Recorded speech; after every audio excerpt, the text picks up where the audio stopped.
आज हम तनाव पर कुछ चर्चा करते हैं। तनाव या मानसिक तनाव से सभी लोग परिचित होंगे और आज यह इतना व्यापक हो चुका है यह शब्द मानसिक तनाव कि गांव देहात के घर घर में लोग अक्सर तनाव से पीड़ित दिखाई देते हैं। और यह शब्द हम समाचारों में भी खूब सुनते होंगे कि भारत पाकिस्तान के मध्य तनाव चल रहा है, चीन और जापान के मध्य तनाव चल रहा है।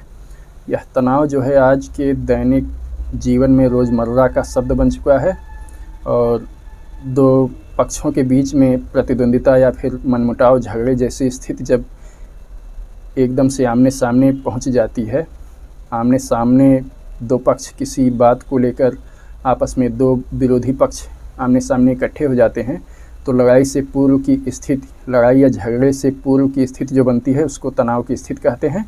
ऐसी स्थिति होती है कि बस ज़रा सी एक चिंगारी डाल दो और फिर झगड़ा दोनों में शुरू हो जाएगा, तो उसको कहते हैं दोनों के बीच में काफ़ी तनाव बना हुआ है इस बात को लेकर। तो हमारा चर्चा करने का विषय आज जो है यह इस तरह से बाह्य अवयवों को अपनी इस चर्चा में शामिल करने का नहीं है। और यह तनाव तो किसी गली मोहल्ले में रहने वाले पड़ोसियों के बीच में, दो गाँवों के बीच में या फिर ऐसे ही तमाम स्तरों पर देखा जा सकता है। तो हमारी आज चर्चा का विषय जो है यह बाह्य अवयवों के बीच में तनाव नहीं है। हमारी चर्चा का विषय मनुष्य के अंदर उत्पन्न होने वाले मानसिक तनाव यह है। हम मनुष्य कैसे मानसिक तनाव में पड़ता है और मानसिक तनाव क्या है, उससे कैसे निजात पाई जा सकती है, इस विषय पे चर्चा करेंगे।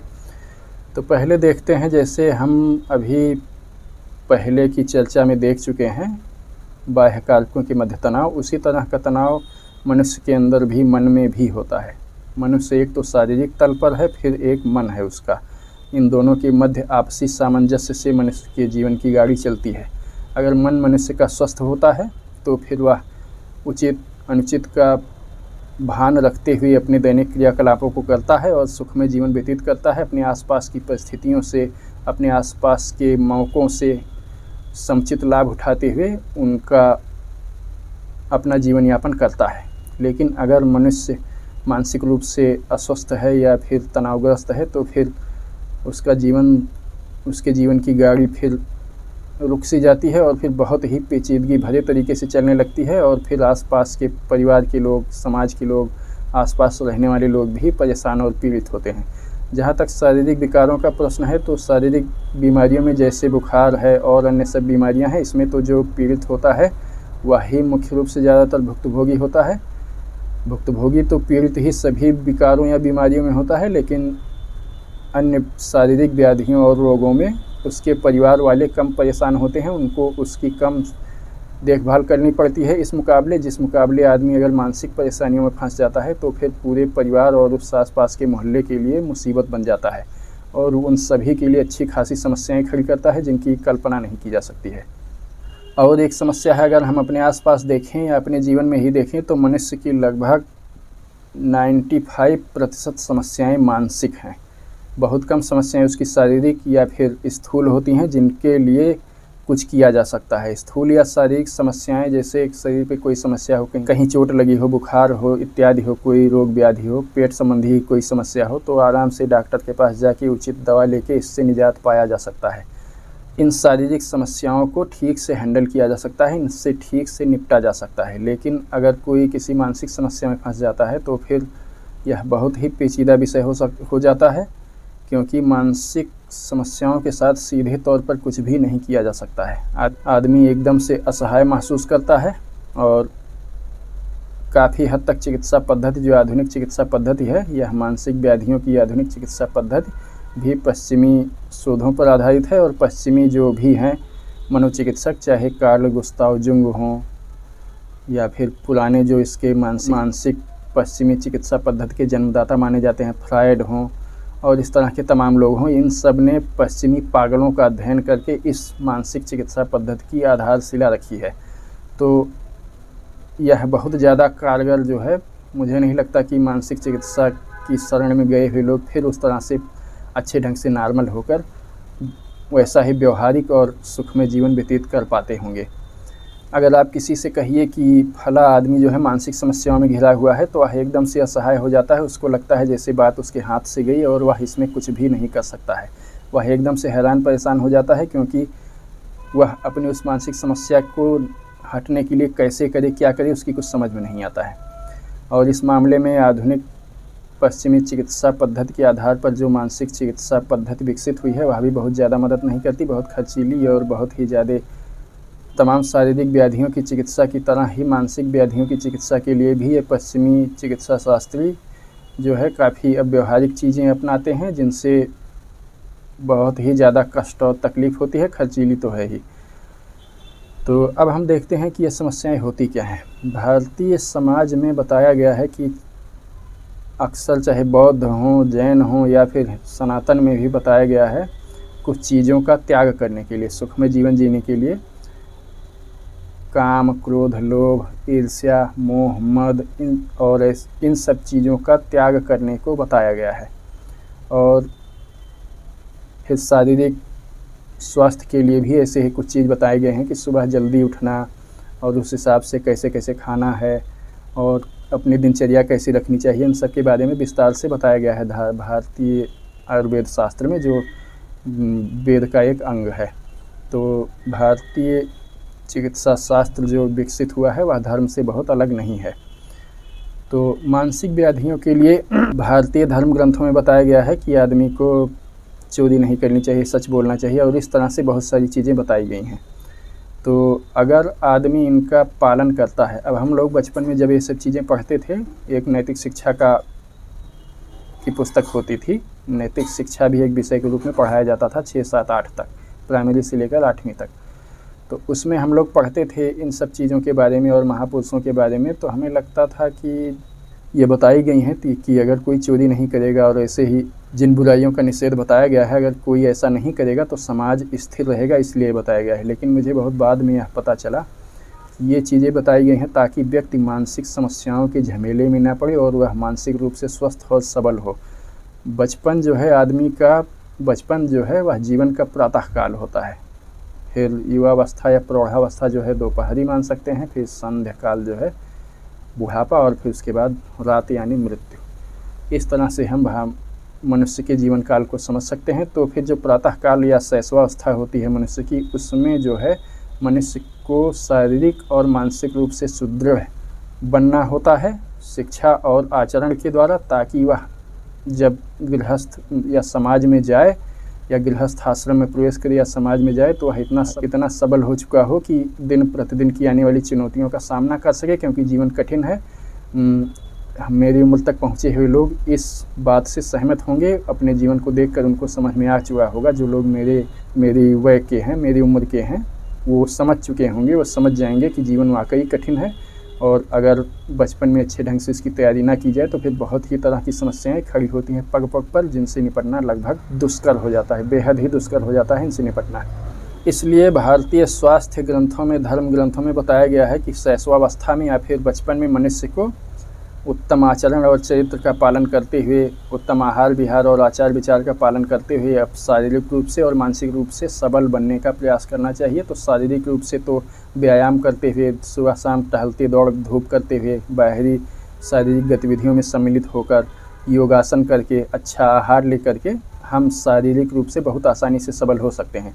लेकिन जहाँ तक मानसिक रूप से सबल और सशक्त होने की बात आती है तो फिर यहाँ पे लोग चूक जाते हैं। जो हमारे ग्रंथों में बताया गया है कि किसी से ईर्ष्या नहीं करनी चाहिए, लोभ नहीं करना चाहिए, दया करना चाहिए, चोरी नहीं करनी चाहिए, क्रोध नहीं करना चाहिए, काम नहीं एकदम से लोलुप हो जाना चाहिए, मतलब भर का ही उसमें जाना चाहिए। और अपनी जब वय आ जाए, उम्र जब आ जाए, उसकी एक अवस्था होती है जब आ जाए, तो फिर उचित तरीके से ही काम का सेवन करना चाहिए, एकदम से उसमें लोलुप नहीं हो जाना चाहिए, अर्थ के प्रति बहुत ज़्यादा लालची नहीं होना चाहिए। इस तरह से बहुत सी चीज़ें बताई गई हैं। ये इसलिए नहीं बताई गई हैं कि समाज स्थिर रहे या ये सब। अगर आदमी इनका ठीक ढंग से पालन करता है तो वह कभी भी मानसिक समस्याओं के जाल में नहीं फंसेगा। मानसिक समस्याओं के जाल में मनुष्य का गिरना इन्हीं काम, क्रोध, लोभ, मोह, मद, मत्सर, इन्हीं के डिस्टर्बेंस से आदमी मानसिक समस्याओं के जाल में गिरता है, और एक बार अगर इनमें गिर जाता है तो फिर हो सकता है उसका पूरा जीवन ही उनसे निकलने में व्यतीत हो जाए और वह निकल ही ना सके। काफ़ी फिर कठिनाइयों भरा यह मामला होता है। अगर कोई सही सलाह देने वाला या फिर जानकार अगर मिल जाता है जिसको इन विधियों की जानकारी हो जिनसे इन समस्याओं से निपटा जा सकता है, तब तो ठीक है, अन्यथा फिर मनोचिकित्सक भी जो आधुनिक है वो बहुत ज़्यादा साट वाट लगा करके आदमी को इस स्तर तक ही बना देते हैं कि किसी तरह से तुम समायोजित हो जाओ समाज में, बाकी बहुत ज़्यादा मदद वो नहीं कर पाते। आदमी फिर उस मानसिक सुदृढ़ता को प्राप्त नहीं कर पाता है जैसा उसके पहले था, इन समस्याओं के जाल में गिरने से पहले था। तो इसलिए पहली बात तो ये है कि भारतीय संस्कृति या स्वास्थ्य ग्रंथों या धर्म ग्रंथों में जो बताया गया है कि काम, क्रोध, लोभ, मोह, मद और मत्सर इनका त्याग करना चाहिए या फिर बहुत सीमित मात्रा में काम का सेवन करना चाहिए। तो बात दरअसल ये है, काम की इतनी ज़्यादा चर्चा इसलिए होती है क्योंकि पहले आदमी किसी भी विषय को पाने की इच्छा करता है। उस इच्छा में जो लोग सहायता करते हैं उस इच्छा के पूर्ण होने में, वो लोग उसके हितैषी होते हैं या मित्र होते हैं। और जो लोग या जिन लोगों के जो लोग व्यवधान डालते हैं, जिनकी हरकतों से उस मनुष्य की उस इच्छा पूर्ति में व्यवधान उत्पन्न होता है, वो लोग दुश्मन या विरोधी होते हैं और आदमी उनसे शत्रुता का भाव रखता है। इस तरह से आदमी के मित्रता और शत्रुता को समझ सकते हैं। और फिर आदमी जिस चीज़ की बार बार इच्छा करता है फिर उसके प्रति बहुत ज़्यादा एकदम से दुराग्रहशील हो जाता है, उसके प्रति उसके मन में एक तरह की आसक्ति आ जाती है और फिर उस चीज़ को पाने के लिए वह एकदम से अंधों की तरह पागल होने लगता है कि कहीं ऐसा ना हो मैं ना पा सकूं और कोई दूसरा पा जाए। और इस बात से फिर उसमें लोभ उत्पन्न होता है, वह और तेज़ी से उसकी ओर झपटता है और फिर जो लोग रास्ते में रोड़ा डालते हैं, रुकावट बनते हैं, उनके प्रति अत्यंत क्रोध उत्पन्न होता है। और इस क्रोध और लोभ के काफ़ी और आगे जाकर संयुक्त होने से फिर मोह जैसी स्थिति उत्पन्न हो जाती है। मोह वह स्थिति होती है जब आदमी को अपने भले बुरे अच्छे अपने पराये किसी चीज़ का भान नहीं रह जाता है और वह जो है बस उस चाही गई चीज़ के प्रति एकदम से उन्मादित होकर पागलों की तरह से व्यवहार करने लगता है। इसके बाद फिर आदमी की स्मृति नष्ट हो जाती है और उसका पतन हो जाता है। तो इस तरह से इन मानसिक झमेलों में पड़ने की शुरुआत होती है। तो इसलिए काम को सबसे ज़्यादा खतरनाक माना गया है। किसी चीज़ के प्रति बार बार इच्छा करने से उसके प्रति मन में ये काम भावना, काम जो है केवल यौन विषयक ही नहीं है, काम जो है केवल यौन विषयक ही नहीं है, किसी भी चीज़ की इच्छा करने या कामना करने को काम कहा जाता है। यह बहुत ही विस्तृत शब्द है, लेकिन मुख्यतः काम या यौन विषय की कामना करने से ही मनुष्य बहुत ज़्यादा मानसिक झंझावातों में फंसता है। इसलिए मुख्य रूप से ज़्यादातर मनुष्य जो ये कामना करते हैं वह काम विषयों की कामना करते हुए ही उनको पाने या ना पाने के कुचेष्टाओं में पड़ करके अपने मानसिक स्वास्थ्य को खोते हैं। इसलिए काम को मुख्यतः यौन विषय से जोड़कर देखा जाता है, लेकिन इसका मतलब होता है काम का कि कामना किसी भी चीज़ की इच्छा करना, बार बार कामना करना, और फिर एक तरह से जाल का निर्माण होता है जिससे आदमी फिर मानसिक व्याधियों में फंसता चला जाता है। तो इसलिए हम देखते हैं कि जो बताया गया है भारतीय संस्कृति में, काम, क्रोध, लोभ, मोह, मद, मत्सर, इनका त्याग करना चाहिए। तो ये इसलिए बताया गया है ताकि आदमी जो है मानसिक समस्याओं में ना पड़कर मानसिक रूप से स्वस्थ और सुदृढ़ हो सके और फिर ताकि अपने जीवन के पुरुषार्थों की प्राप्ति कर सके आगे चलकर। तो यह तो हुआ कि आदमी जो है मानसिक समस्याओं में फंसता कैसे है। फिर हम आधुनिक व्यवहारिक तरीके से समझते हैं कि मानसिक समस्याएं होती क्या हैं। तो मानसिक समस्या मतलब, अगर मान लीजिए आप किसी मानसिक समस्या में पड़े हुए हैं तो इसका मतलब होता है आप किसी स्थिति या वस्तु के प्रति दोहरे रवैये रखते हैं। आप किसी वस्तु या स्थिति के प्रति दोहरा रवैया रखते हैं। एक तो है जो वाकई उस वस्तु या स्थिति के प्रति होनी चाहिए जो आवश्यक है, जो आपको उस स्थिति में या उस वस्तु के प्रति अपना व्यवहार करना चाहिए। एक तो ये हुआ। दूसरा हुआ आप जैसा करने की इच्छा रखते हैं उस स्थिति में, या फिर जैसा करना चाहते हैं अपने लोभवश, अपने स्वार्थ या लोभवश उस स्थिति में कैसा करना चाहते हैं या उस वस्तु को किस तरह से पाना चाहते हैं अपने लोभ और स्वार्थवश। ये दो मापदंड हो गए। अगर ये दोहरा रवैया आप रखते हैं किसी चीज़ या स्थिति में तो फिर आप मानसिक तनाव के शिकार हो जाएंगे। और फिर तनाव मतलब खिंचाव, मतलब दो विपरीतताओं के बीच में खिंचाव। आप एक साथ किन्हीं दो ऐसी चीज़ों को चाह रहे हैं जो संभव नहीं है। मतलब एक उत्तर है एक दक्षिण है, दोनों लगातार दोनों तरफ जा रही हैं और आप चाहते हैं उन दोनों को, तो आप लगातार खींचते चले जाएंगे और तनाव होता चला जाएगा। कुछ हद तक तो यह रहता है, शुरुआत में आप अपनी मर्ज़ी से करेंगे और उसको जब चाहे कंट्रोल कर सकते हैं, रोक सकते हैं, वापस लौट सकते हैं। लेकिन होता है एक पॉइंट ऑफ नो रिटर्न। वहाँ तक जाने के बाद, जैसे अभी बताया है मैंने काम क्रोध लोभ मोह की अवस्था को, तो भारतीय स्वास्थ्य ग्रंथों या धर्म ग्रंथों के अनुसार जब आप काम क्रोध लोभ की अवस्था तक जब आप रहते हैं, यह हर आपकी मानसिक हर कामना या इच्छा के साथ होता है। जब आप कामना करते हैं तो पहले इच्छा करते हैं किसी चीज़ की बार बार, तो फिर कामना पैदा होती है। फिर उसमें जब कोई रोड़ा अटकाता है उस इच्छा की पूर्ति में, तो फिर क्रोध होता है, और क्रोध होता है। फिर क्रोध जब ज़्यादा होता जाता है तो आपको लगता है कुछ समय बाद कि कहीं ऐसा ना हो कोई दूसरा इस चीज़ को प्राप्त कर ले और मैं ना प्राप्त कर पाऊँ, तो आपका क्रोध और बढ़ता है और साथ ही आप लोभ में प्रवेश कर जाते हैं। यह आप एक स्टेप और आगे पतन की तरफ गए, मानसिक समस्याओं की तरफ गए। लोभ के बाद लोभ तक आप वापस लौटना संभव है। लोभ तक आप वापस लौट सकते हैं, एक एक कदम जैसे गए हैं वैसे वापस लौट सकते हैं और पूर्णतः मानसिक स्वास्थ्य को प्राप्त कर सकते हैं। लेकिन जहां आपने मोह में कदम रख दिया, वहां तक भी अगर आप नहीं चेते और मोह में कदम रख दिया, तो फिर समस्या आपके हाथ से बाहर चली जाती है। फिर वह कठिन चीज़ है, वहाँ से निकलना बहुत दुर्धर्ष हो जाता है, बहुत दुष्कर हो जाता है। आप अपने आसपास कुछ लोगों को देखे होंगे जो किसी चीज़ को लेकर इतने ज़्यादा आसक्त या मोहग्रस्त हो जाते हैं कि उनका मानसिक संतुलन हिल जाता है और वो अजीब से पागलों जैसी हरकतें करने लगते हैं। पूरे पागल नहीं दिखाई देते, लेकिन तब भी लोग देखकर जान जाते हैं कि इनका खिसका हुआ है। मैं अपने गांव समाज में आसपास ऐसे कुछ लोगों को जानता हूं, आप भी जानते होंगे। तो इस तरह से आदमी जो है मानसिक समस्याओं में घिर जाता है। मतलब आप एक साथ दो विपरीत चीज़ों की कामना कर रहे हैं और उनको एक साथ पाने के दुष्प्रयास में लगे हुए हैं और इस तरह से आपका खिंचाव हो रहा है। तो इस तरह से मानसिक समस्याएं उत्पन्न होती हैं और इनसे बचने का तरीका, अगर ईश्वर ना करे, लेकिन अगर आप इन समस्याओं में घिर ही चुके हैं, तो इनसे बचने के तरीके के रूप में मैं आपको धर्म दर्शन की तरफ जाने की सलाह दूंगा। जैसे हमारी गीता है, तुलसीदास का रामचरितमानस है, रामायण है, इन सबको आप धीरे धीरे आराम से पढ़ना शुरू करिए, बेहद बिना किसी परिणाम की उम्मीद के, धीरे धीरे बहुत आराम से, थोड़ा थोड़ा जितना पचा सकें।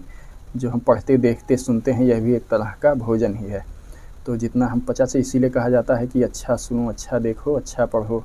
ये सब चीज़ें हमारे मानसिक स्वास्थ्य को निर्मित करती हैं। जैसे अच्छा भोजन हमारे शारीरिक स्वास्थ्य को अच्छा बना करके शारीरिक रूप से हमें सबल बनाता है, उसी तरह से अच्छा पढ़ना, अच्छा देखना, अच्छा सुनना, इन सब चीज़ों से हम मानसिक रूप से सशक्त और सबल बनते हैं। इसीलिए भारतीय समाज में इन सब चीज़ों को इतना ज़्यादा ध्यान दिया जाता था और इनको अच्छा रखने पे लोगों को प्रोत्साहित किया जाता था। लोगों को बार बार हिदायत दी जाती थी, या हिदायत दी जाती है। अगर भारतीय धर्म ग्रंथों को पढ़ें तो बार बार हिदायत दी जाती है कि अच्छा रखो इन सबको, अच्छे लोगों का चरित्र पढ़ो, अच्छे लोगों के बारे में देखो, अच्छे लोगों के बारे में सुनो। ये सब आजकल तो अभिव्यक्ति की आज़ादी के नाम पर उल्टा ही परोसा जाता है। जो आपको नुकसान करे, आपको मानसिक व्याधियों के शिकंजे में फंसाए, वही चीज़ें दिखाई जाती हैं। तमाम पारिवारिक सीरियल दिखाए जाते हैं जिनमें उनमें पात्रों को ऐसा दिखाया जाता है कि हमेशा वो दोहरे संशय में फंसे रहते हैं किसी भी विषय को लेकर, कि इधर जाएं कि इधर जाएं, जैसे संशय में फंसे ही रहते हैं। वो एकदम से स्पष्ट नहीं होते किसी भी विषय में। आज ज़्यादातर सीरियलों को देख लीजिए, ये ऐसे ही पाए जाते हैं। तो ये सब जो है आपके मानसिक स्वास्थ्य को प्रभावित करते हैं। आप जो भी देखते हैं ये अच्छा होना चाहिए। इसीलिए हमारा जो फिल्म उद्योग है, इसकी स्थापना जब हुई थी तो इसके संस्थापक हमारे दादा साहब फाल्के ने जब सिनेमा उद्योग की स्थापना की थी, तो वह इसीलिए की थी कि भारतीय लोग भी अपने महापुरुषों, अपने ईश्वर और इन सब अपने चरित्रों के बारे में जानकर, इनके बारे में देख करके अपने चरित्र का निर्माण करें, अपने मानसिक स्वास्थ्य का निर्माण करें। इस तरह से इसलिए जो है इस सिनेमा उद्योग की शुरुआत हुई थी। लेकिन आजकल ये क्या दिखाते हैं भगवान ही जाने।